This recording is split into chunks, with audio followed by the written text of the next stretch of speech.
Falar com Deus.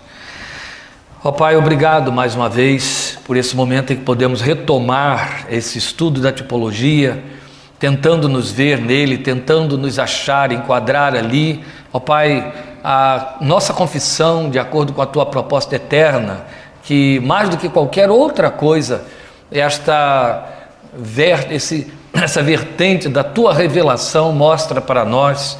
Porque se estamos falando, ó Deus, de símbolos, de figuras que avisam, que apontam, que profetizam e que se cumprem milênios depois, uma vez preparadas não porque o Senhor ditou um texto para que alguém copiasse, mas porque houve a narrativa de um fato histórico, e esse fato histórico já era o Teu agir, criando esses símbolos, criando essas marcas proféticas, e isso, mais do que qualquer outra coisa, incontestavelmente prova para nós como a Tua palavra é divina, como ela de fato está para sempre firmada no céu, como o Teu plano para a nossa vida antecipa-se em muito, nos dias da eternidade, a existência da nossa história como humanidade, mais ainda a nossa história pessoal, e ainda assim nos vemos e podemos nos ver tão encaixados, tão enquadrados, encontrados dentro deste Teu propósito e do cumprimento dele, e isto gera em nossos corações reverência, gratidão profunda, temor ao Teu nome, para nos curvarmos, nos rendermos diante de Ti, reconhecendo-Te e confessando como Senhor, o autor da nossa fé, o Deus soberano, perfeito em Teus caminhos e aquele que nos amou desde os dias da eternidade. Rogamos que na Tua graça excelente nos abras os olhos da fé, nossas visões espirituais, para que possamos nos aperceber destas coisas profundas de Deus, dos desígnios do Teu coração para a nossa vida, de forma que, ó Pai, o exame destas coisas nos edifique, nos aproxime de Ti e nos faça acharmos-nos em Ti e Tu seres achado em nossas vidas. Nós rogamos, esperando na Tua graça, pedindo este iluminar e conduzir do Teu Espírito eterno, em nome e por amor de Jesus. Amém. Muito bem. Antes de lermos Gênesis 14, apenas lembrando, porque é importante. Ô Alice, bem-vinda de volta. Que bom que você lembrou que seu país é aqui, né? Voltando então, o Carlão edita essas bobagenzinhas aí. Voltando então, nós da última vez consideramos o fato de que Abraão, mais do que qualquer outro, mostra para nós naquela proposta de Deus, no chamado feito a ele, foi o que vimos da última vez, Gênesis 12, que a diferença abissal que existe entre ser bênção e ter bênção. A ênfase da cristandade nos dias de hoje é conhecer o Deus que dá a bênção. E o Deus que se revelou a Abraão, fazendo de Abraão o tipo da igreja, para mostrar que este é o seu propósito na história que ele quer continuar conduzindo com o seu povo, que hoje é a igreja. O seu propósito é fazer homens e mulheres serem bênçãos. E é importante a gente então considerar que a tipologia, ela serve também para nos ensinar o fato de que, como diz um dos profetas menores, o Senhor não muda, Deus não altera sua forma de agir. Um dos pontos que torna significativo a gente perceber o chamado de Abraão e nos ver nesse chamado de Abraão, vendo nele o tipo da nossa confissão, nossa realidade espiritual como igreja, é que o plano de Deus para Abraão se estende a nós, e o trato de Deus com Abraão é extensivo a nós, e as prerrogativas de Deus para Abraão também se estendem a nós. De maneira que Deus não cria atalhos por causa do capricho de uma nova geração, ou de uma forma nova de pensar, ou de uma nova abordagem interpretativa que alguém resolveu fazer em cima da revelação que ele deixou escrito. Isso não existe. Deus não fica fazendo adaptações para agradar a A, a B, se fazer entender. Isso não existe. Ele é a rocha, rocha não muda. E ele simplesmente nos mostra que a gente tem de conhecer a revelação e se adequar a ela. Então, quando ele chama Abraão, ele estabelece modelos, padrão, que nos alcançam, são nossos. Então, na caminhada de Abraão, tem de estar a nossa caminhada. Daí a exortação de Romanos 4, que devemos andar nas pegadas da fé que teve nosso pai Abraão. É apenas isso que eu quero reforçar, para não ficar fazendo repetição aqui, e entrarmos no nosso texto. Na verdade, nossa abordagem hoje é Gênesis 15, mas é importante que a gente comece a leitura no capítulo 14, 17 a 24, o fechamento do capítulo 14, que fala do momento em que Abraão volta da guerra, em que ele vai em socorro do rei de Sodoma para libertar Ló, que com toda uma multidão de gente de Sodoma, foi sequestrado por outros 5 reis que se levantaram contra o rei de Sodoma, e como acontecia lá naquele tempo, né? Eles saqueavam os povos que eles queriam atacar, e no caso de Sodoma e Gomorra, eles atacaram e levaram mulheres, bens, pessoas como cativas. Os reinados daquela época, quando se fala aqui o rei de Sodoma, o rei de Gomorra, o rei de tal, e aqui tem Quedorlaomer, se eu não me engano, é isso mesmo, no capítulo 17, que foi quem atacou o rei de Sodoma. Quando se fala desses reis, estamos falando daqueles pequenos potentados, que eram cidades fechadas e suficientes, autossuficientes, que eram pequenos reinados, então eram cidades-reino. Não estamos falando de algo do nível do que a gente conhece hoje, esses países de dimensões continentais, não é isso. Estamos falando de pequenos potentados, cidades-reinos, mas que de fato constituíam um reino com suas próprias leis, cultura, religião e etc., e toda a sua forma tribal. E Abraão não constituía reino nenhum, ele não tinha cidade, ele não tinha um espaço fortificado, ele não era rei de nada, mas ele tinha suficientemente 318 homens a seu dispor. E o seu sobrinho foi levado cativo. Então, pedem socorro a ele. Provavelmente, Ló se encarregou de dizer ao rei de Sodoma: meu tio pode nos acolher. Você vê que, esquecendo aqui a questão milagre, intervenção de Deus, com 318 homens, ele conseguiu lutar contra aqueles reis e libertar os reis de Sodoma e de Gomorra, e vencer os outros e pegar os bens de volta, e por aí vai.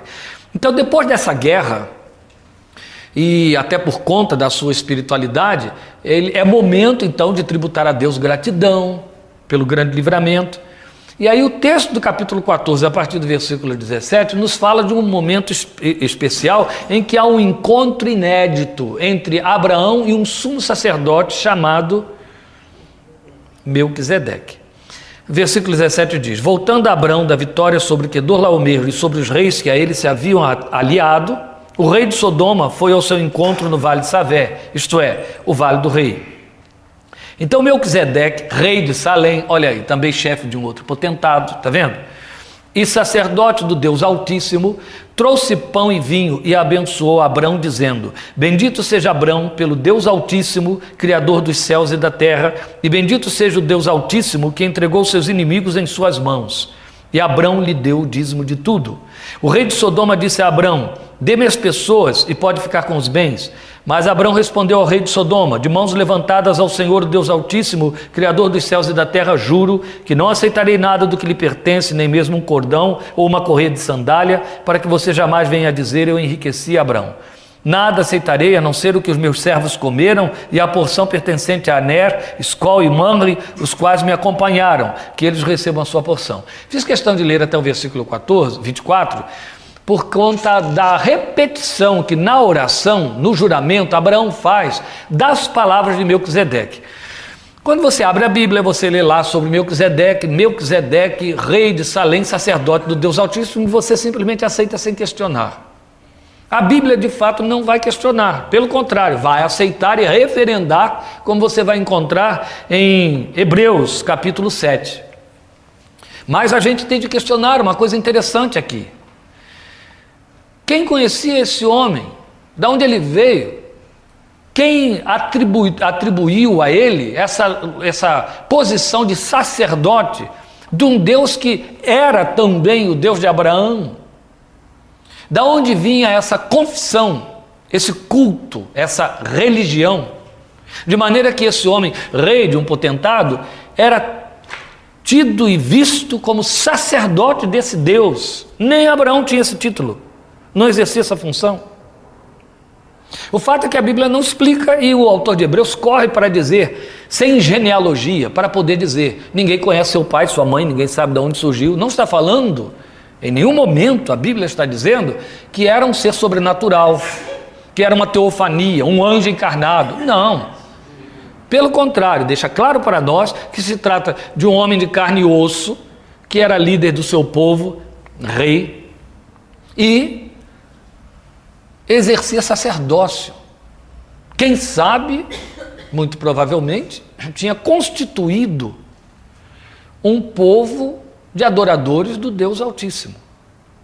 Você vai perceber que quando ele chega diante de Abraão e ele faz essa saudação, e o texto diz que isso foi uma bênção que ele deu a Abraão, bendito seja Abraão pelo Deus Altíssimo, Criador dos céus e da terra, e bendito seja o Deus Altíssimo, que entregou seus inimigos em suas mãos. Abraão repete as mesmas palavras de Melquisedeque. Pelo meu Deus Altíssimo, Criador dos céus e da terra, não aceitarei da tua mão coisa alguma. Ele repete as mesmas palavras de Melquisedeque. Eu fiz questão de fazer a leitura para mostrar a você que eles fazem a mesma confissão. De fato, de alguma forma, os dois se conheciam. Que Abraão está trazendo o monoteísmo lá de Ur dos Caldeus de seu pai Terá, está. Que Abraão prova para nós que ele é um dos descendentes de Sem, certo? Descendente de Sete, filho de Adão, que ele é, antes de Gênesis 12, vamos ainda pensar em Gênesis 11, no meio de toda aquela geração que se paganizou, ele era a continuidade dos vice-regentes, e Deus concentra agora nele, no seu chamado, o propósito. É bom que você perceba isso, agora você vai entender onde estamos chegando. Concentra nele o propósito que ficou perdido lá no Éden. Em ti serão benditas todas as nações da terra. Não foi esse o propósito com que criou Adão e Eva, certo?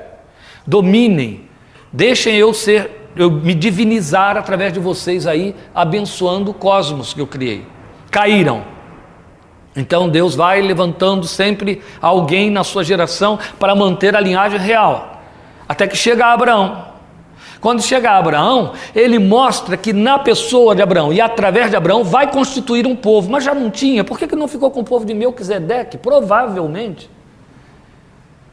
Eu não vou afirmar a vocês, claro, porque isso seria uma especulação, que Melquisedeque era rei de uma nação jeovita, uma nação adoradora do verdadeiro Deus, uma nação religiosa. Mas há toda a probabilidade de que fosse, porque ele era rei e sacerdote. Na sua condição de sacerdote, inevitavelmente exerceria influência sobre o seu povo. Nós vamos ter um outro rei sacerdote, ou cumprindo funções de sacerdotes, muito tempo depois, e que exerce uma influência total sobre um povo incomparavelmente mais numeroso, Davi. E o fato é que, se já havia a observação do culto ao único Deus, que precedia a Abraão, a ponto de alguém estar constituído como sacerdote desse culto, era Melquisedeque, porque Deus não fez nada através do próprio Melquisedeque ou com esse povo que estava lá? Fez. Abraão poderia ser alguém oriundo desse povo. Por que não? Por que não seria um dos observadores do culto que esse povo prestava, mas foi escolhido por Deus para o estabelecimento desse plano de Deus? Então a escolha não foi para Melquisedeque, a escolha não foi para a totalidade do povo de Melquisedeque, a escolha foi para um povo que ele formaria segundo seus padrões através de Abraão. Pronto, o primeiro padrão colocado através de Abraão foi a lei de Moisés, certo? Até chegar à explicação, ao cumprimento e propósito da criação da lei, que foi a revelação da graça em Jesus. Igreja. Começou tudo ali. É muito interessante. E aí as tipologias aqui saltam, olha. Se por um lado nós temos na pessoa de Abraão o tipo da igreja, do outro lado nós vamos ter na pessoa de Melquisedeque o tipo do sacerdote de Abraão. Quem é o sacerdote da igreja? Jesus? Se Jesus é o sacerdote da igreja e Melquisedeque vai ser o sacerdote de Abraão, e Abraão, por outro lado, é tipo da igreja, se Melquisedeque é sacerdote de Abraão e Abraão é tipo da igreja, Melquisedeque vai ser tipo de quem? De Cristo. exatamente de que nos fala Hebreus.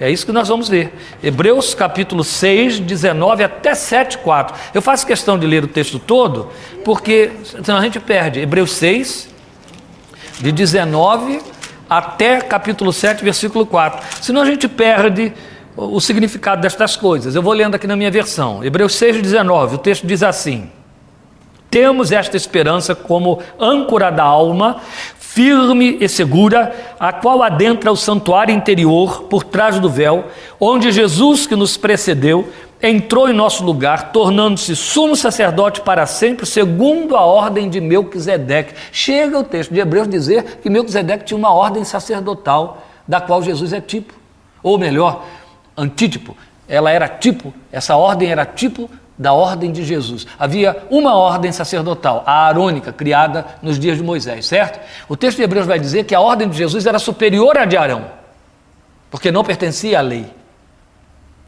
Ela era uma ordem segundo Melquisedeque.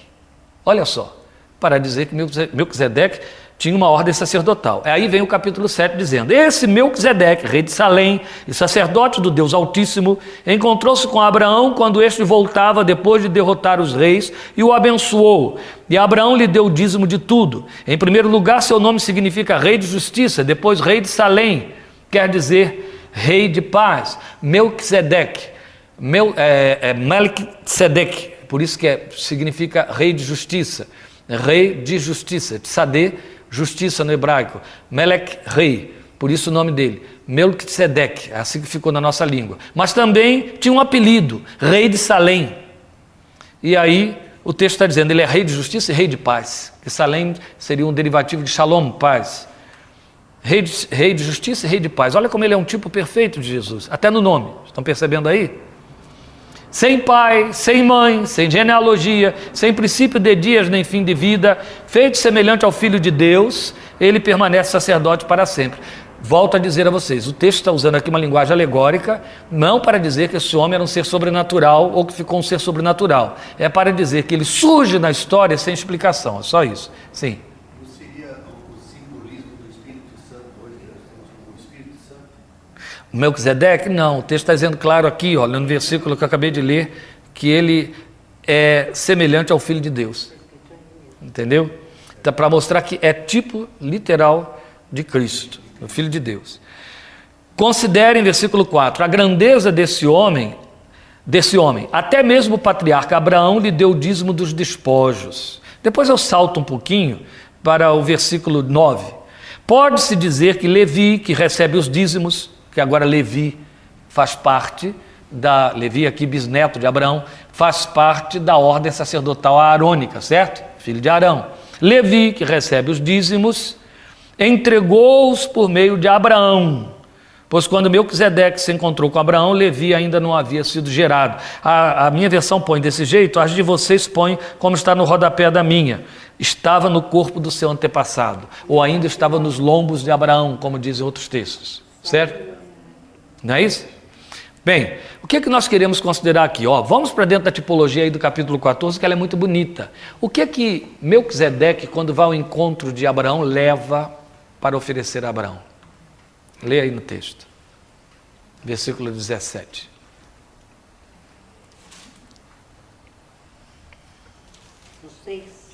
Não, eu estou no... Perdão, é lá em Gênesis 14, versículo 17.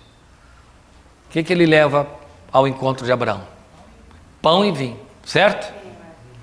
Vai ao encontro de Abraão com pão e vinho. Quem oferece pão e vinho à igreja? Jesus, certo? Aí está o tipo, isto é o meu corpo, isto é o meu sangue, sangue da nova aliança. Percebe a beleza da tipologia e mais, o que eu quero chamar a atenção de vocês não é a tipologia pela tipologia. É o fato de que só através da tipologia você de fato pode afirmar categoricamente que a Bíblia é um livro divino. É um livro escrito através de homens e não produzido por eles.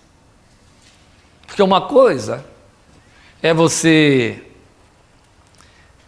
criar uma equação sabendo o resultado que ela vai dar lá e apresentar o resultado no final.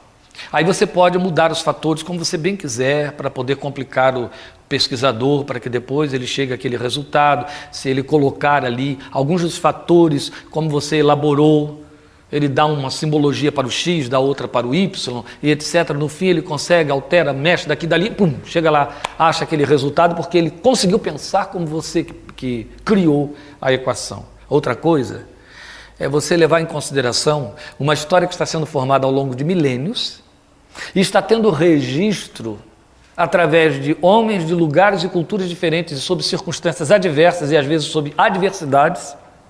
E essa história que leva milênios para se formar, ela tem uma linha de mensagem subreptícia que não falha, que é completa e perfeita.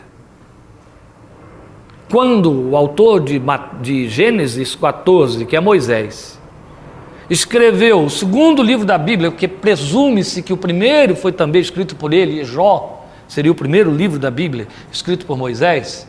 Então, se Gênesis foi o segundo livro da Bíblia, escrito por Moisés, na mesma ocasião, 1550 anos antes de Cristo, como é que se podia imaginar que Melquisedeque ia atender nesse único momento, essa única aparição, ele chega e some, num texto tão curto, todas as prerrogativas da simbolização de um plano perfeito de Deus que se cumpre através de Jesus na nossa vida.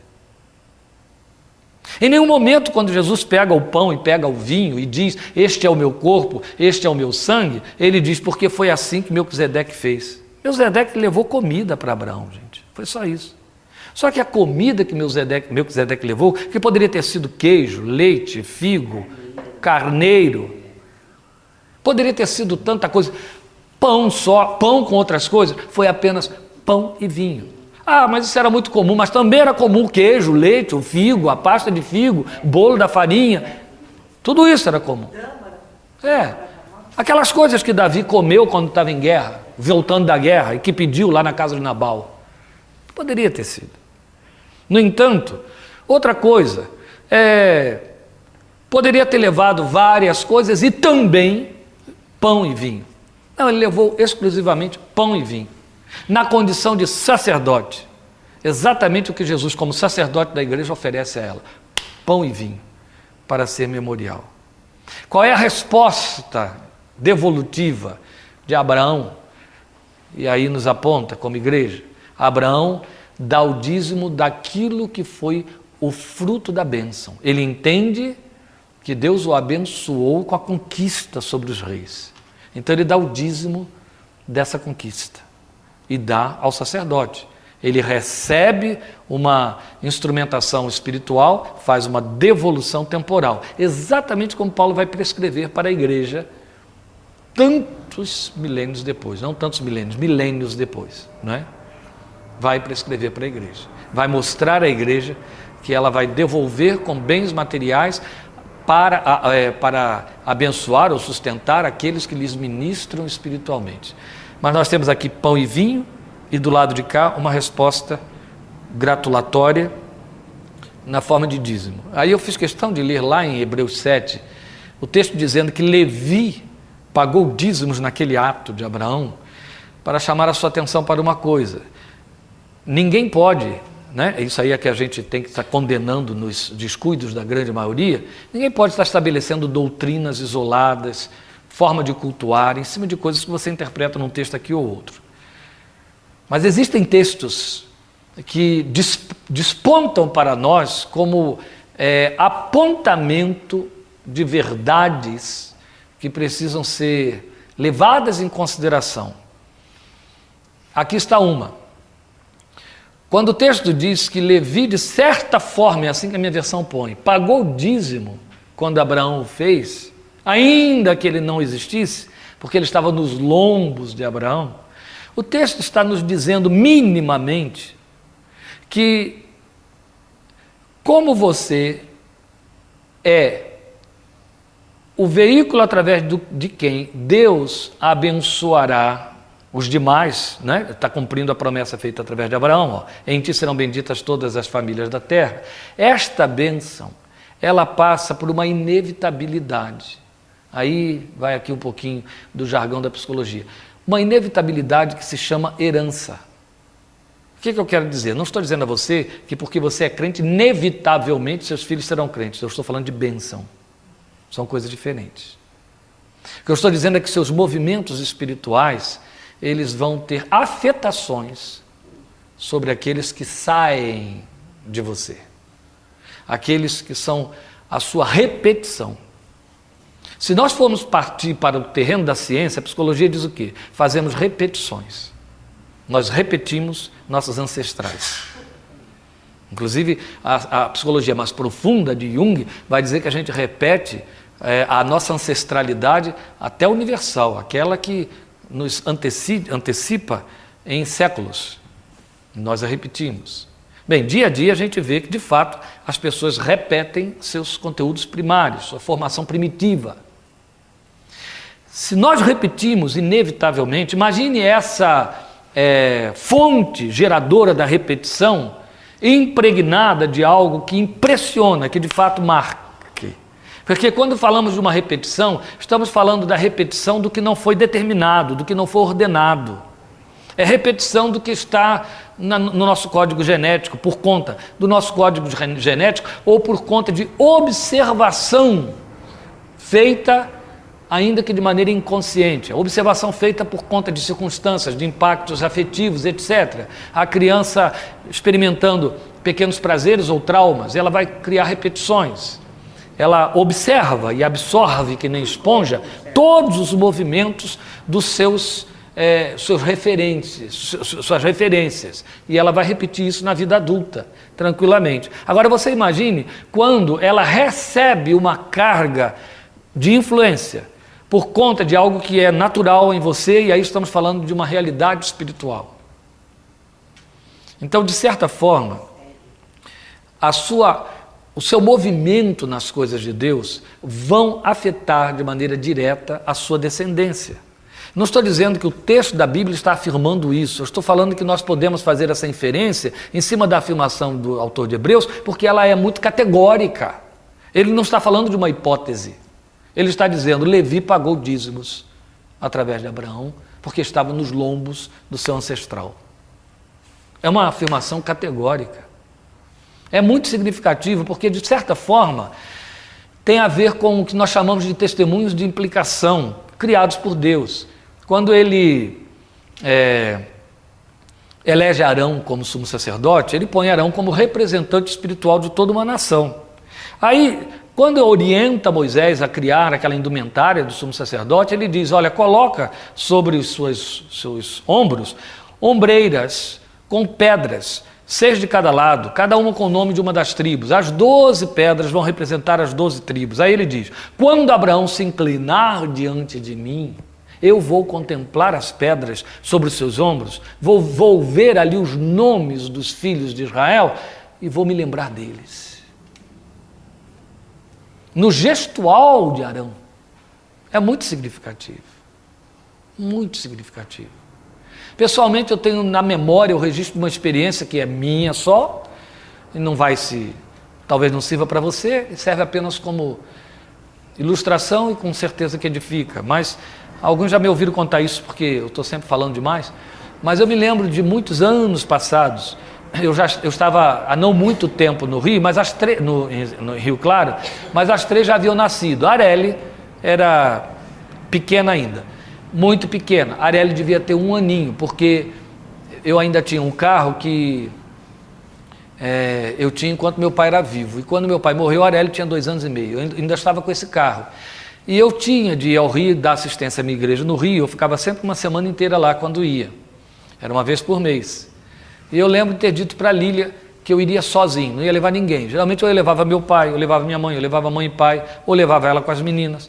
Daquela vez eu disse, não vou levar ninguém, porque eu quero aproveitar a viagem para ir orando. E foi isso mesmo, eu tinha feito um propósito de viajar sozinho para ir orando de Rio Claro, são 7 horas de viagem, até lá a igreja, até chegar lá. E fui.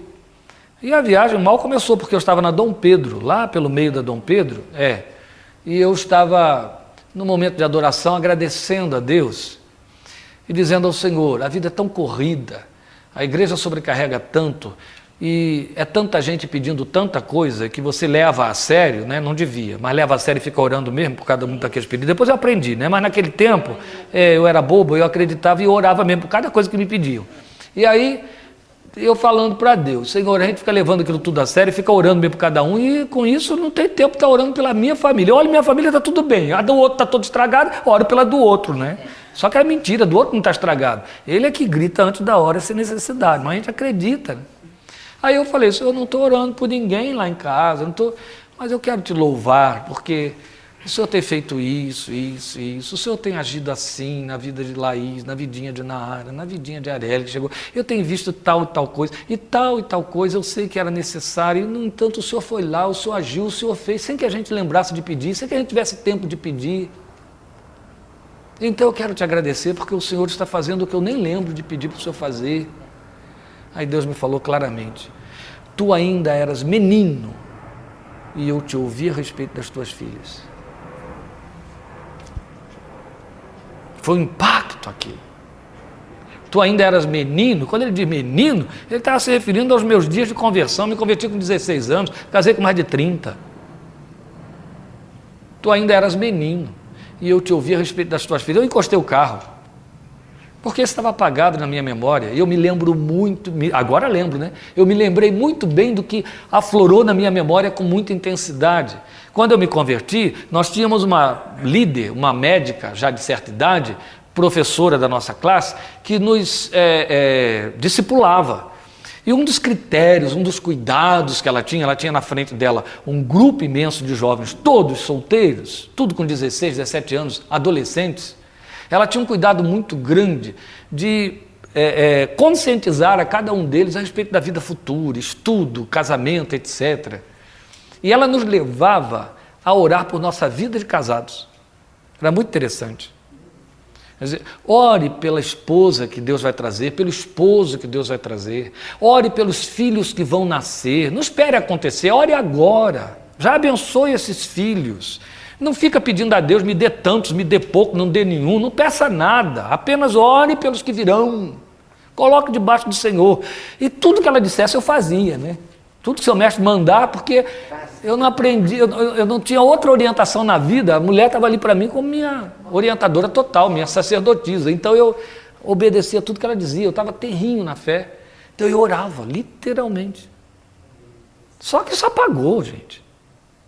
Tinha que ter apagado, não é possível, né? Claro que apagou. Levei tantos anos para pensar em casamento, como é que eu vou estar lembrando a oração que eu fazia quando eu era menino?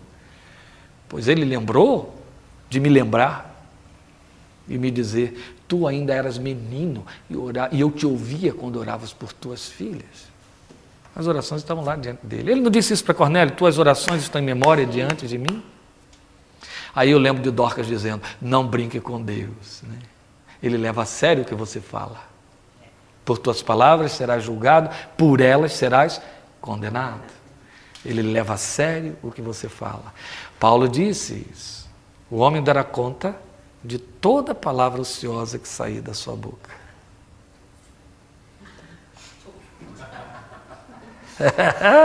Senhor. Não é? Que bom que a gente tem uma coisa chamada o sangue de Jesus que nos purifica de todo pecado. Observe, o fato é que isso me faz pensar de certa maneira nessa colocação do autor de Hebreus quanto a Abraão e Levi. Não é lindo isso? Deus depois olhar Levi, que ficou recebendo dízimos porque veio no lugar de sacerdote, é isso que o texto está dizendo? E o que recebe dízimo, Deus diz, mas você já pagou o dízimo através do seu bisavô. Isso é muito significativo. Vocês já leram várias vezes do que diz respeito à aliança pessoal de Deus com Davi.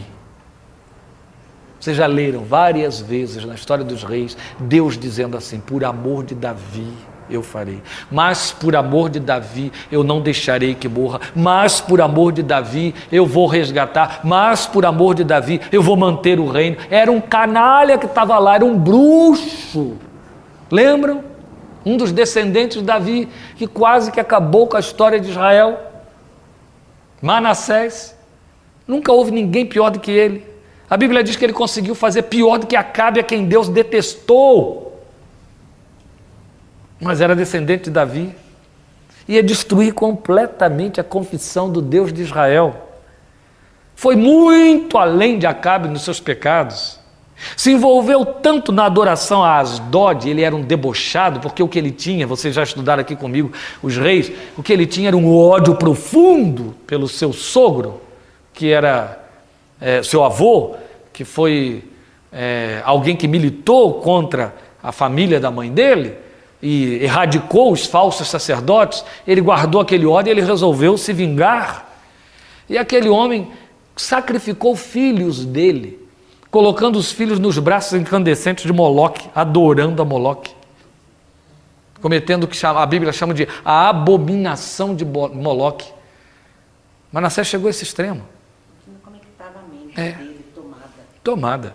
E aí preste atenção, por causa de Davi, por amor de Davi, Deus não deixou que Manassés morresse no seu pecado. Manassés se arrepende, volta atrás, tudo se conserta. Mas mais importante do que isso é o fato de que Deus podia ter poupado Israel de Manassés, gente. Poderia ter poupado. Manassés era filho de Ezequias. Ezequias ia morrer sem filho, adoeceu para morrer. Lembram disso? Aí chorou, que nem bezerro desmamado. Senhor, eu não queria morrer agora, não deixa eu morrer agora. Tá bom, aí o Isaías vai lá e diz para ele, o Senhor vai te acrescentar 15 anos à tua vida, nasce Manassés. Se o santo tivesse morrido, não ia ter Manassés, entendeu? Nasceu Manassés, mas Deus tinha dito para Davi, não faltará uma lâmpada para se assentar no seu trono. Se Ezequias morre, a lâmpada apaga. Mesmo que nascesse um bruxo, tinha que se cumprir o que Deus prometeu a Davi, entende? Isso é muito significativo. A aliança significa isso. O outro lado é totalmente infiel. Está escrito, Paulo disse isso. Se formos infiéis, ele permanece fiel. Eu sou infiel, você é infiel. Quantas vezes a gente descuida das coisas de Deus e pouco se importa quando Deus nos frustra. As blasfêmias dançam e rodam. Os espíritos de blasfêmia fazem um arsenal de culto. E ele continua cuidando de nós. Porque a Bíblia diz, ele continua fiel. É o outro lado da aliança, que é divino e é santo e é perfeito e é imutável. Davi falhou várias vezes. Davi é um exemplo clássico para nós do vaso que se estragou na mão do oleiro. Aí Deus fazia de novo o vaso, mas continuava usando o vaso. É isso que acontece conosco. O fato é que, de alguma forma, a gente leva isso adiante. Agora mesmo, acabou de chegar um péssimo diagnóstico para a Areli. Está lá com suspeita de um tumor maligno no ovário. E vai ter que passar por cirurgia, etc. Primeiro vai se fazer lá as verificações. Eu fui procurar aqui dentro onde que estava a inquietação. Não achei. A gente fica achando até que a gente tem problema, não fica? Eu não consegui achar. A Lília também não achou. Aí eu falei, ai, coitadinha, ela vai pensar que a gente não está nem aí, né? Para o problema dela. Aí eu fui falar com ela, ela também não estava inquieta. Aí eu falei, eu vou fazer o quê? Aí quando eu vinha para cá, eu falei, Senhor, eu não estou inquieto, porque isso aí não é nada. Está lá o problema, mas não é nada. A tua paz já ultrapassou o entendimento, isso aí não é nada. Ela é tua, o Senhor já cuidou. Aliás, né? Se existe das três lá em casa quem já correu risco de vida várias vezes, foi a Areli, foi livrada tantas vezes de forma tão extraordinária. Então, essa seria só mais uma, né? Então eu fico pensando, ele disse isso, eu te ouvia, tu oravas por tuas filhas, eu te ouvia. Então volto a dizer o que Dorcas dizia, cuidado, leve Deus a sério, isso é muito sério, e é sério. Leve Deus muito a sério. Porque seus atos de culto podem ter reflexos sobre os que vão herdar, seus herdeiros, os que vão herdar sua natureza espiritual. É possível, é bastante possível. Continuando então, a gente vai para Gênesis 15, porque eu falei demais aqui em Gênesis 14, e aí isso se torna um perigo em termos de tempo. O capítulo 15 vai dizer assim, depois dessas coisas, o Senhor falou a Abrão numa visão, Não tenha medo, Abrão, eu sou o seu escudo, grande será a sua recompensa. Mas Abrão perguntou: ó soberano Senhor, que me darás se continuo sem filhos, e o herdeiro do que possuo é Eliezer de Damasco? E acrescentou: tu não me deste filho algum, um servo da minha casa será o meu herdeiro.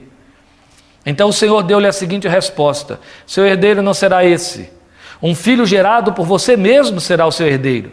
Levando-o para fora da tenda, disse-lhe: olhe para o céu e conte as estrelas, se é que pode contá-las. E prosseguiu: assim será a sua descendência.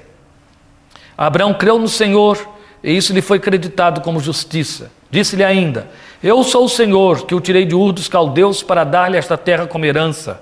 Perguntou-lhe Abrão: ó soberano Senhor, como posso saber que tomarei posse dela? Respondeu-lhe o Senhor: traga-me uma novilha, uma cabra e um carneiro, todos com 3 anos de vida, e também uma rolinha e um pombinho. Abrão trouxe todos esses animais, cortou-os ao meio, colocou cada metade em frente à outra. As aves, porém, ele não cortou. Nisso, aves de rapina começaram a descer sobre os cadáveres, mas Abrão as enxotava. Ao pôr do sol, Abrão foi tomado de sono profundo, e eis que vieram sobre ele trevas densas e apavorantes. Então o Senhor lhe disse: saiba que os seus descendentes serão estrangeiros numa terra que não lhes pertencerá, onde também serão escravizados e oprimidos por 400 anos. Mas eu castigarei a nação a quem servirão como escravos, e depois de tudo sairão com muitos bens. Você, porém, irá em paz a seus antepassados e será sepultado em boa velhice. Na 4ª geração, seus descendentes voltarão para cá, porque a maldade dos amorreus ainda não atingiu a medida completa. Depois que o sol se pôs e veio a escuridão, eis que um fogareiro esfumaçante com uma tocha acesa passou por entre os pedaços dos animais. Naquele dia o Senhor fez a seguinte aliança com Abrão: aos seus descendentes desta terra, desde o ribeiro do Egito até o grande rio, o Eufrates, a terra dos queneus, dos quenezeus, dos cadmoneus, dos hititas, dos ferezeus, dos refaíns, dos amorreus, dos cananeus, dos girgazeus e dos jebuseus. Aqui é a caminhada de Abraão, ele continua sua peregrinação. Já tínhamos visto que, dada aquela escolha entre ele e Ló, Ló foi para as cercanias de Sodoma e ele ficou com a parte menos fértil, mas foi cultuando a Deus por cada região. Agora chegou o momento em que ele recebe de novo uma visão de Deus. O Senhor está visitando Abraão. E nessa visão, o Senhor diz para ele uma coisa tão significativa: eu sou o teu escudo, e a tua recompensa está comigo, ou será grande a tua recompensa. É interessante a colocação recompensa, ou galardão, como tem nas versões antigas, porque recompensa é algo que você dá a alguém, como uma gorjeta, uma gratificação por um favor recebido, não é assim? Então, da parte de Deus, não se poderia receber recompensa alguma. Afinal de contas, o próprio texto de Romanos 11, Paulo faz essa colocação: quem primeiro deu a ele para que lhe seja recompensado? No entanto, ele está dizendo aqui para Abraão: a tua recompensa será grande. De certa forma, é como se Deus estivesse comunicando a Abraão que o ato de ser eleito para se tornar instrumento de bênção para toda a terra comprometia Deus com Abraão. É muito interessante. Preste atenção na sua própria vida. Preste atenção nas diretrizes espirituais que norteiam nossa forma de servir e de cultuar. Por um lado, você tem a Bíblia dizendo assim: maldito o que faz a obra do Senhor negligentemente. Isso é uma dura sentença. Por outro lado, você vai ter a promessa dizendo que eu amo os que me amam, e o Senhor deixando claro que os que o buscam o encontrarão. Deixando claro que aquele que se agrada dele, está escrito lá em Salmo 37, ele satisfará o desejo do seu coração. Isso é uma compensação. É um atributo de Deus, faz parte da graça. Eu não mereço nada, e Ele me dá porque eu não mereço, mas quando eu reajo positivamente ao que Ele me dá por eu não merecer, Ele me cria uma recompensa. É uma forma de estimular, é muito interessante. Então Ele faz isso com Abraão. Então quando Ele diz a Abraão: eu sou o teu escudo, quando Ele declara: eu vou adiante de você, eu passo à tua frente, ó, essa promessa é minha, ela é sua. Esta é uma das verdades, gente, que deveríamos segurar com os nossos 10 dedos, porque necessitamos muito dela para viver dentro da nossa geração um nível, no mínimo, um nível acima dos demais que não têm esperança. Porque continuamos sendo, por força de nossa natureza humana decadente, criaturas ansiosas, que querem desvendar o que vem adiante, justamente para anular a ansiedade. Um grande erro, não é? Um grande erro. A mulher de Jeroboão foi enviada por ele a consultar Aías, o profeta, porque o seu filho caiu de cama muito doente. Jeroboão tinha sido duramente repreendido por Aías, a quem Deus usou para dizer que ele seria rei sobre 10 das 10 tribos, 12 tribos de Israel. Mas ele praticou abominações de todos os níveis, e é claro que a última pessoa que ele queria encontrar era o profeta, para não ser repreendido. Mas seu filho cai tremendamente enfermo, e esse homem fica pensando, vai viver ou vai morrer? Vai viver ou vai morrer? Alguém saberia me dar a resposta, o profeta. Mas eu sou doido de procurar o profeta? Chega para a mulher dele e diz, ele não te conhece, se disfarce, vai lá e pergunte a ele o que vai ser do filho de Jeroboão. Aí ela vai. Quando ela está chegando, ele diz, pode entrar, mulher de Aías, mulher de Jeroboão. Pode entrar, mulher de Jeroboão. Vai lá dizer ao teu marido, foi pouco o que eu fiz com você, te tirando lá de onde você veio, você não era ninguém, não era nada, eu te dei 10 cidades, te coloquei para reinar sobre o meu povo, e você me virou as costas. Diga a ele que antes que você entre na cidade, ao tocar o seu pé na cidade, seu filho morrerá. É bom não procurar saber, né? Aquilo que eu digo, você vai ao médico para fazer exames, volta com uma boa notícia sempre, né? Seu colesterol está alto, etc. É melhor não ir fazer o exame. Quase apanhei do Laércio da última vez quando eu disse isso aqui. Mas é verdade, se você não vai procurar o que não perdeu, não é? Eu tinha uma amiga que dizia assim, quem procura o que não perdeu, quando acha não conhece. Então eu vou procurar saber o que vai acontecer amanhã, pode ser uma boa notícia, mas pode vir essa notícia, teu filho vai empacotar, foi o recado que ela levou, então é melhor não perguntar nada, né não? Pois é, mas a gente tem essa ansiedade de antecipar os acontecimentos para aliviar-se da ansiedade. Pode simplesmente entrar em pânico, não é? Nesse exercício. Na verdade, quando eu falei segure a promessa com seus 10 dedos, o que eu estou dizendo é, o Deus que te disse, eu sou teu escudo, ele está dizendo, e isso vai aparecer em Apocalipse com outra expressão, eu sou o primeiro e o último, o que ele está dizendo é, eu me antecipo a você. Nada chega a você sem chegar primeiro a mim. Então, quando chega a você, já foi filtrado, já foi consentido, já foi autorizado. Se vai te surpreender, não me surpreende. Se alguém vai ficar surpreso, vai ser você. Eu não, eu já sabia. Sim. Eu só não entendi, sabe o que é esse negócio da recompensa? Não entendi. O que eu quero dizer é o seguinte, não há por que Deus nos recompensar de nada, certo?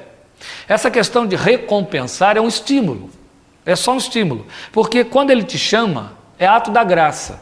Ele te chama não porque viu algo engraçadinho ou bonitinho, Ele chamou, é a soberania dele, Ele decidiu te chamar. Então nesse ato da graça você já tem tudo. Mas quando você investe nisso, ó, é Mateus 6, Ele te faz acréscimos que são as recompensas. O que Jesus disse?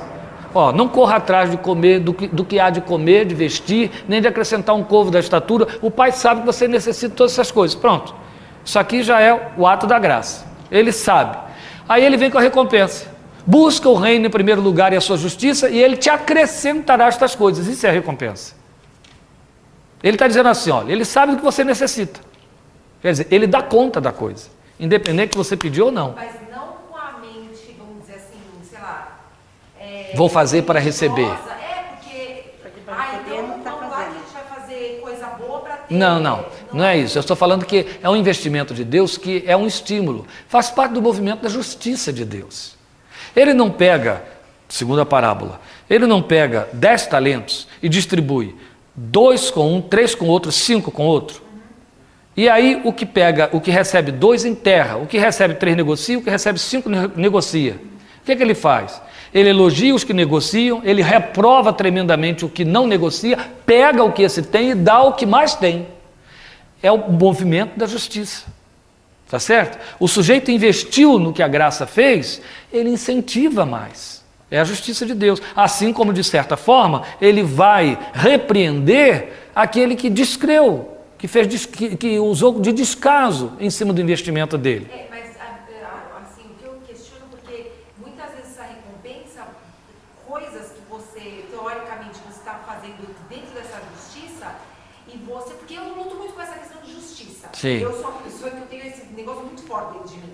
Então, a questão da justiça e da injustiça, quando eu vejo, no geral. Tá. Então, eu tento ser uma pessoa dentro de um justo, dentro da palavra. E aí você vê muitas vezes que o injusto do teu lado, ele não é que ele se dá bem, não é isso, porque eu sei que no final ele vai se dar mal, mas naquele momento, você vê o cara... O Salmo 73, estaremos sempre debaixo desse dilema. Aí nessa hora que... Mas aí você estaria fazendo uma avaliação que está fora das portas. O injusto, o que estiver acontecendo de vantagem ou de bom com ele, não tem nada a ver com Deus. O trato de Deus é com você. Se o outro está se dando bem, não tem nada a ver. A recompensa não é por aí. Não, e às vezes a recompensa também não é o que, por exemplo, pode ser uma recompensa de gerações futuras, de coisas... Sim, exatamente. É uma coisa... Exatamente. Mesmo porque, olha o que vai acontecer aqui depois desse versículo 1. Quando Deus diz para ele, sou o teu escudo, e seu galardão será grande, a tua recompensa será grande ou está comigo, imediatamente Abraão diz, como, Senhor? Eu não tenho filho. Ele já está pensando lá no futuro. Ele não está pensando em alguma coisa que vai acontecer agora. Entendeu? Ele está pensando na promessa que foi feita e que não tem evidência nenhuma diante dele. Então ele realmente está pensando no que virá lá. Essa questão de recompensa que eu estou falando aqui, não é que Deus tem algum compromisso conosco nesse sentido. São estímulos que Deus nos cria. Agora, mesmo porque não sou eu que determino, que decido o que me vem como recompensa. O próprio Asaf no Salmo 73. Senão eu teria que ver o que o outro se deu lá bem e dizer, poxa, levou mais vantagem do que eu. O próprio Asaf no 73, a recompensa dele foi ele ver, não, mas se o senhor ficar aqui, eu sei que eu vou ter direção, a direção é a recompensa. Eu vou ter a paz, eu vou ter alegria, que é a recompensa. Isso, exatamente. Segurança, e etc. E o trilho que vai ver na própria descendência. Aquilo que tem que chegar, eu vou exatamente. ter paz. Nós temos o hábito, que tem que ser questionado sempre, do fato de que é um bom vício que temos, é um bom vício, mas ele também é perigoso em si mesmo. De todas as coisas que são positivas, que nos acontecem, nós damos glória a Deus e dizemos, Deus me abençoou. Isso é um movimento piedoso do nosso coração, não deixa de ser bom, mas é negativo também, é perigoso. Primeiro porque eu fico fazendo esse tipo de vinculação, as coisas boas Deus me deu. Quando das coisas boas que Deus me deu, outros estão se banqueteando, às vezes em proporção incomparavelmente maiores. Então isso se torna questionável. É apenas o movimento da minha piedade. Daí, ao entender como recompensa, é perigoso. A recompensa não é aquilo que eu desejo ou que eu espero, é algo que está no coração de Deus. Vamos dizer assim, o que Jesus chamou de acréscimo. Acréscimo é o que você não espera, nem imagina, certo? Então esse acréscimo, exatamente vinculado à promessa, uma promessa criada por ele, em Mateus 6,33. Investe no reino, busca o reino em primeiro lugar, estas coisas serão acrescentadas. Quer dizer, eu cuido de você melhor do que cuido dos lírios, melhor do que, indo para o contexto, melhor do que cuido dos passarinhos, e mais cuido. Agora, quando você investe no meu reino, eu te acrescento coisas. Esse acréscimo, às vezes, esse acréscimo não é contabilizável nem é temporal. Há alguém que passa aqui por perto de vocês, muitas vezes, que essa pessoa já participou de vários encontros com amigos muito chegados meus, que repetiram, participando do mesmo encontro, de uma coisa que a gente também pode testemunhar. Dessa pessoa dizer, eu tenho consciência de que várias vezes posto na parede para poder dar conta de alguma coisa a respeito do reino de Deus, está absolutamente despreparado. E no abrir da minha boca, borbotões de sabedoria que me faziam ficar na expectativa de surpresa, fluíram e eu sei de onde veio. Eu não orei, não busquei, não pedi, não procurei, nem sabia que essas coisas estavam para acontecer, fui encurralado e lá estavam elas acontecendo. E isso se repete, quer dizer, eu estou repetindo palavras de outros, se repete e eu só chego a uma conclusão. No coração de Deus, Ele determinou me acrescentar isso. e eu só tenho que receber. São as compensações de Deus. É uma compensação para a vida que lhe obedece e que o busca. São estímulos.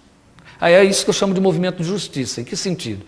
Se ele, por conta da justiça, tem que disciplinar o incauto, o negligente, o descuidado, e aquele que está zeloso, que é apaixonado por ele, pela sua obra, fica ao Deus dará? Não, ele estimula, ele incentiva, ele faz acréscimos, né? Faz parte dessa santidade de Deus. Acho muito significativo, mas o que eu quero considerar com isso tudo aqui é que se ele vinculou isso numa promessa a Abraão, ela se estende a nós. Então vale para nós saber que ele é escudo. Isso vai se repetir através de símbolos em Apocalipse. O leão da tribo de Judá, ele protege o seu povo, ele passa adiante. Então, ele é o guarda de Israel do Salmo 121. Ele passa diante de você. É evidente que isso não o obriga, e isso não acontece, a te dar respostas, avisos, a te dizer, não se assuste, tal coisa vai acontecer. Isso não o obriga a fazê-lo, nem ele faz, a maioria das vezes. Mas cabe à nossa fé saber, espera aí, isso me surpreendeu, mas ele já sabia. Então, há algo do cuidado de Deus nesse negócio aqui. Há algo do compromisso de Deus comigo nesse negócio aqui. Há garantia para mim. Há uma intervenção de Deus nisso. Amém. Ele sabia do que estava acontecendo. E por aí. Eu contei aqui a vocês a história daquela missionária que eu tive que atender em Rio Claro, que veio para o Brasil muito depressiva, que estava em Timor, e o carro que ela estava foi assaltado pelo grupo da Revolução, e mataram o missionário que estava do lado dela, no volante. Né? Morreu ali, ela e as outras moças viram aquela cena, tiveram que se esconder, se enfiando por debaixo de mesa, porque eles estavam matando os missionários. Dali a missão exigiu que eles fossem para uma cidadezinha da Ásia, onde iam ficar até receber ordens novas, mas para sair de dentro do Timor-Leste por conta da Revolução. Tiveram que sair levando os pertences de imediato, e foram para essa tal cidade, foram colocados dentro de um hotel. Ela estava abalada da cabeça aos pés, ainda muito chocada com o que aconteceu, preocupada com teimosos que não quiseram sair e que ficaram lá, uns missionários ingleses. Mas aí ela estava assistindo o espetáculo natural do país. O povo, os turistas iam para ali, inclusive ficavam naquele hotel, para assistir um eterno vulcão que estava sempre jogando aquelas fuligens vermelhas durante a noite. Era um espetáculo bonito, eles ouviam os ruídos do vulcão, ficavam lá assistindo, aquilo existia. E ela estava lá, naquela noite, na sacada do hotel, assistindo com as outras pessoas, não tinha o que fazer. E, de repente, há um tremor. O vulcão explode, teve terremoto, teve tsunami, tudo junto.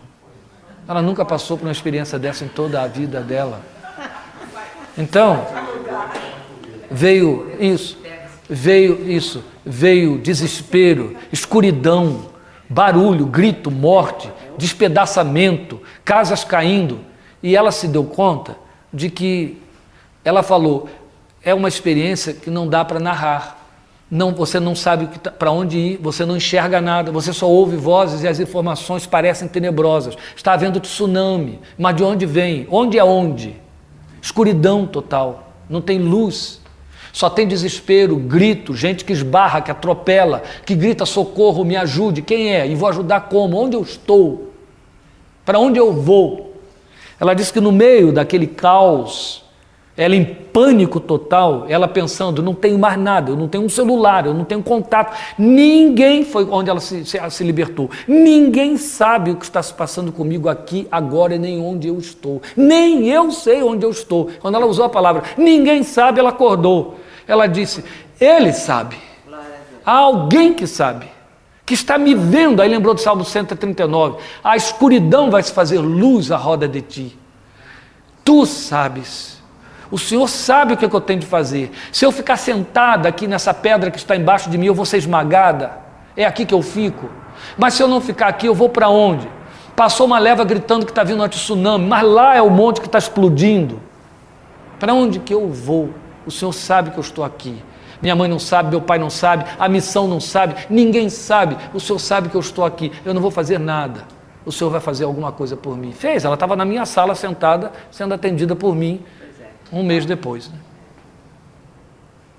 Então, na verdade, Este é o momento em que você percebe que ele é o escudo. Nada o pega de surpresa. Nada. Temos um trato tão negativo, tão blasfemo, eu uso com muita autoridade a palavra blasfêmia, no que diz respeito a essa preocupação doentia quanto ao diabo. As pessoas pensam no diabo, os crentes, como se ele tivesse uma liberdade de agir na nossa vida, independente da soberania divina. Uma liberdade que surpreende Deus, como se o diabo tivesse artimanhas que nem Deus conhece. É estranho, não é? Mas elas têm esse tipo de postura. Vocês leram lá no livrinho verde, um interlocutor, era um diretor de um seminário teológico de peso, de dezenas de anos de funcionamento aqui em São Paulo. Esse homem me perguntar, o irmão não acredita que o diabo tem cartas escondidas na manga para esta geração? Se eu tiver de crer nisso, eu tenho que jogar a Bíblia fora. Ela me desamparou? Ela me despreveniu a respeito de revelações? Se o diabo tem segredos para mim, se o diabo tem segredos que Deus não me passou, Deus me traiu e me desarmou e me desamparou. Que Deus é esse? E que confissão é essa? E que fé é essa? Não, o Deus de Abraão, que é o meu e é o seu, ele disse: sou o teu escudo, eu estou adiante de você. Quando a notícia chegar a você, a primeira coisa que você tem que fazer, glória ao teu nome, depois o que faço? Ele já sabe. E é muito provável que você ouça alguma coisa aí dentro de você dizendo assim, nada. Lembra do que ele disse para Josafá? Que pergunta e continua falando. Sim, continua falando, isso. orando, Aí não houve nada, né? narrando, É. lógico que não. O que ele disse para Josafá? Nessa peleja não tereis que pelejar. Às vezes é tão bom você poder dizer isso para Deus, não como abuso, mas como verdade. Senhor, eu não sei o que eu vou fazer aqui. Eu não sei como é que eu vou dar conta disso. Pode ser que a solução esteja debaixo dos meus olhos e eu não estou vendo, mas o Senhor está. E pode ser que não haja solução debaixo dos meus olhos, mas o Senhor tem. Eu estou que nem Josafá diante da batalha. Não tem para onde correr, não sei como vou me virar. O Senhor vai fazer alguma coisa. Eu gosto muito de usar essa expressão quando eu oro em tais circunstâncias. Eu vou assistir de camarote. Porque é verdade, não tem outra opção. Já vi de camarote muitas vezes a ação de Deus, glória a Ele por isso. Ele é o escudo, Ele disse para Abraão isso. Mas você percebe o que está escrito aí na primeira linha? Qual é a primeira coisa do discurso na promessa? Eu vou ter que terminar. O que Ele diz? Não temas. Isso. Antes de fazer a promessa de não temas, dizem, nunca parei para ver, que temos 365 vezes na Bíblia a expressão não temas. Uma para cada dia do ano. Uma para cada dia do ano. Não temos, não temos. Como que o homem é ansioso? Como o ser humano é ansioso? É ansioso. Jesus ressuscita, eles viram tudo. Jesus aparece no meio deles, ele grita logo: não temam. Medo de Deus, né? O crente consegue ter medo de Deus. Quando Aí ele tem que dizer: não temas, temos. É porque a gente já está temendo. Ah, claro. É porque a gente A primeira já coisa que ele foi dizer para Abraão é: não temos. Ó, a gente já está. Tem 365 Né? dias. Aposto que a gente gasta 364 no dia só. é. Então o que acontece? Quando ele diz para Abraão: não temos, isso já é uma promessa, gente. O que ele está dizendo? Olha, não há por que você ter medo. Eu sou sua garantia. O que é o seu escudo? Existe o escudo e o broquel. O broquel é aquele redondinho, né, do Capitão América. E o broquel é o que cobre o corpo inteiro. Você se esconde lá atrás. O escudo é o que você se esconde lá atrás. Ele é o seu escudo. Ó, eu te ocupo todo. Você fica escondidinho atrás de mim, ninguém te acha. Ninguém te vê. Passa adiante. Somos muito teimosos para crer nessas coisas. Só que isso não muda Deus. O fato de que a gente tem dificuldade de perceber essas coisas não muda a promessa dele. Isso é que é importante, porque Abraão temeu, gente. Abraão tremeu nas bases, Marcelo lembrou isso da outra vez, tremeu nas bases. Abraão fraquejou várias vezes, eu e você também, mas não mudou nada a promessa de Deus para ele. Olha o que ele está dizendo aqui para Deus. O Senhor disse que ia me dar uma geração imensa, mas cadê meus filhos? Eu não tenho nenhum. Aí eu estou vendo aí, a lei na época, a cultura permitia isso, não tem descendente, passa a herança para o servo mais velho da casa. Então quem vai herdar isso aqui é Eliezer, o Damasceno. O Senhor disse: não, um filho que você vai gerar. Ele é que, através dele, eu vou cumprir a minha bênção. Aí lá vai Abraão, né? Cabeça de todos nós, fazer o que a gente também faz. Me dá uma prova, Senhor. Me dá uma prova de que eu posso crer nisso. Visibilidade para a fé. Coisa terrível. Aí Deus disse, tá bom, Abraão. A prova que eu vou te dar é que você vai me dar um culto, você vai me adorar, você vai fazer oferta no altar para mim, e aí isso vai ser a prova. Você vai ver eu aceitar a sua oferta. Aí ele complicou Abraão. Porque ele diz para Abraão, ele não diz como vai fazer, ele apenas diz o que Abraão tem que fazer. Já pensou? Me dê um culto, põe oferta no altar para mim. Mais nada. É assim que você vai fazer. Só que quando ele diz para Abraão para fazer a oferta, ele diz que tipos de animais Abraão tem de usar. Novilho, ovelha, cabrito, pombinho e rolinha. 5. Você vai encontrar todos os 5 em Levíticos. A partir do capítulo 3 de Levítico até o capítulo 7, você vai encontrar Deus dizendo de que animais o povo teria que se servir para fazer oferta pelo pecado e oferta de gratidão. Começando com o novilho, indo até a rolinha. Aí Deus diz, quem alcançar muito, quem tiver posses e condições, dê um novilho. Quem não tiver, dê uma cabra. Não tem cabra, dá um cabrito. Não tem cabrito, dá um pombinho. Se a mão não alcança nem isso, cata uma rolinha no campo e dê. Todos estão incluídos. Mas não é bonito que ele pede tudo de uma vez a Abraão? Olha, pede tudo de uma vez a Abraão. Abraão, dá do maior ao menor, porque todos os crentes vão estar representados aí em você, nessa sua oferta. Quem pode muito, quem não pode nada. Todos estarão me oferecendo culto através de você. Não é lindo isso? Porque o texto diz exatamente isso. O que não tem condição alguma, então pega uma rolinha e dê.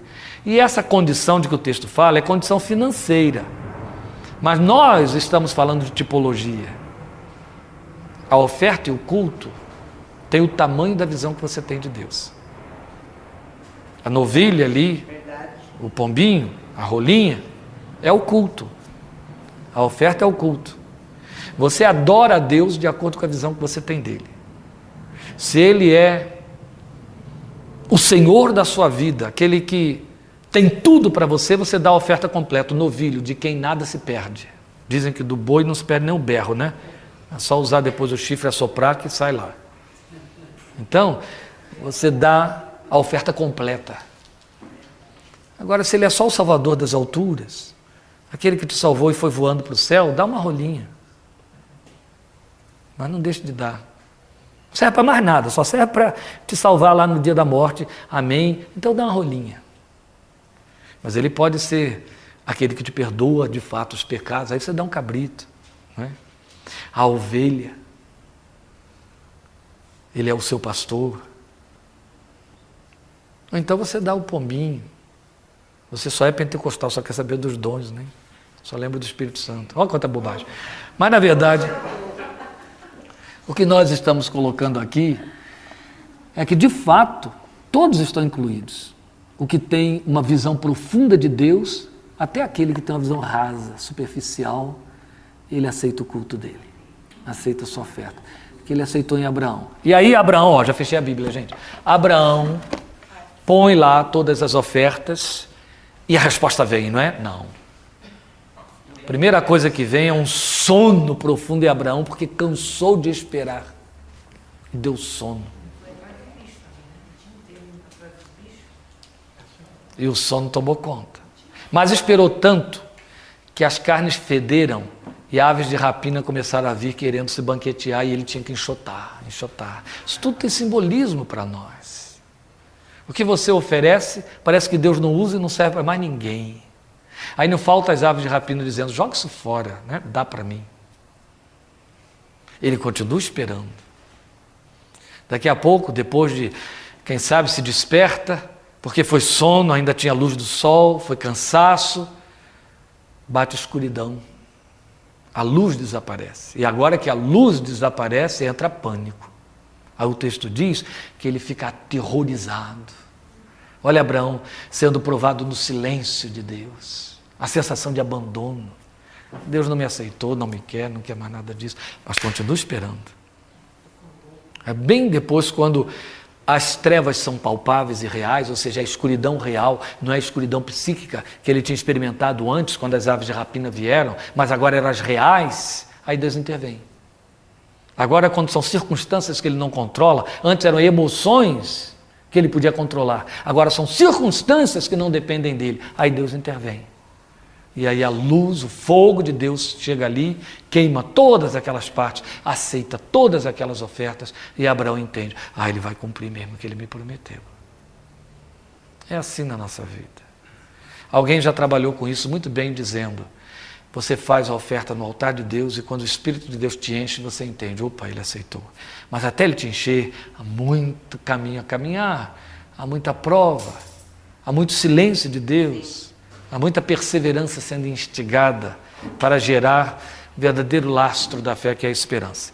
Gente, nós vamos continuar essa peregrinação de Abraão, ainda dia 10, se Deus quiser, indo lá para o capítulo 17 até o 22. Mas hoje a gente para por aqui. Então vamos orar e vamos pedir que por sua graça nos abençoe. Quem eu não vi da última vez, continuei não vendo hoje. Laércio mais uma meia dúzia de uns 20. Né? Eu estava ruim dos joelhos aquela vez. Coitado. Hoje eu não sei se ele lembrou. Ah, Eu fiquei as duas coisas têm a ver, as duas coisas têm a ver com a idade, o joelho que dói e a falta da memória. É a memória. Vou mandar ele tomar aquele remédio. A gente sabe que é um problema mesmo, eu sei. Vamos orar. Essa que você já Ó, pedir a Deus que nos abençoe por sua graça, em cima da sua palavra. Ó Pai, nós te glorificamos, a gratidão em nossos corações, porque o Senhor nos deu na fé que colocou no coração de Abraão, o Senhor nos deu o tipo da fé que tens estabelecido em nossos corações. Obrigado, porque o chamado que fizeste a cada um de nós foi o mesmo chamado, é da têmpera do mesmo chamado que fizeste a Abraão, porque o propósito é o mesmo e o Deus do propósito é o mesmo Deus. Glória ao teu nome. Por isso é com a autoridade que a tua palavra nos ordena que devemos seguir os passos, as pegadas da fé que teve nosso pai Abraão. Porque a promessa é a mesma, então a fé tem que ser a mesma. A caminhada há de ser a mesma. Há esperanças que o Senhor gera em nossos corações, há sonhos espirituais para os que se permitem sonhar espiritualmente, há sonhos espirituais que, ó Deus, às vezes precisam devassar montanhas inteiras de resistência e de impossibilidades humanas. Mas o que importa é aguardarmos, enquanto aguardamos, a semelhança de Abraão, devemos depositar no teu altar nossa oferta, nosso serviço, nossa adoração, nossa rendição, expressa na forma do que te oferecemos e te oferecemos conforme te vemos. Dá-nos a capacidade de te vermos de tal maneira que isso, ó Pai, se traduza numa adoração semelhante a de um adorador que entrega um novilho no teu altar. Nós pedimos que na tua misericórdia nos ajudes, meu Deus, a tomarmos posse dessa promessa que fizeste a Abraão, porque tu és para cada um de nós, tu assumiste ser para cada um de nós verdadeiro escudo, escudo de defesa, escudo de antecipação, escudo de proteção, escudo de, ó Deus, inauguração, aquele que vai adiante, aquele que chega primeiro, chega antes, nada te surpreende. Escudo que filtra também, escudo que impede também. Não importa saber que tu estás adiante de nós. O Senhor é aquele que desbarata os inimigos, os impedimentos, abre caminho ao nosso quebra-gelo. Glória ao teu nome. Obrigado por tua fidelidade. Obrigado porque tu és o Deus que desafia a nossa fé, dizendo, eu tenho recompensas na minha mão, eu tenho acréscimos para te dar, eu tenho mais, porque a tua palavra diz isso, que tu és infinitamente poderoso, tu és poderoso para fazer infinitamente mais do que pedimos, pensamos e cremos. Glória ao teu nome. Como é bom saber isso, porque, Senhor, se a nossa capacidade de pedir, de pensar e de crer fosse medida, não receberíamos nada. Glória a ti, porque tua palavra diz que tu fazes infinitamente mais. Tu superas em tudo o mínimo que te oferecemos na capacidade de crer, pedir ou pensar. Glória ao teu nome. Tu te ofereceste como este Deus para a nossa fé. Ajuda-nos a respondermos minimamente à semelhança da resposta que Abraão deu, por favor, para que o Senhor encontre adoradores legítimos, verdadeiros em espírito e em verdade em nossas vidas nesta geração. Ouve, Pai, recebe a nossa gratidão por esse maravilhoso Deus que te revelaste a nós na tua palavra, através de teu servo Abraão no passado. Obrigado porque nos chamaste naquela fé e puseste em nosso coração a mesma fé, a fé que uma vez por todas foi dada aos santos. Nós queremos te dizer que tu és suficiente para nós, suficiente para a nossa fé. Tu és além da nossa necessidade de suficiência, muito além. Te glorificamos com gratidão em nossos corações, rogando que a tua bênção repouse sobre cada um de teus filhos, bênção de proteção, paz, de descanso, de anulação de ansiedade, quaisquer que sejam os desafios e perspectivas da vida, porque o Senhor é suficiente para nós. Em nome de teu Filho Jesus. Amém.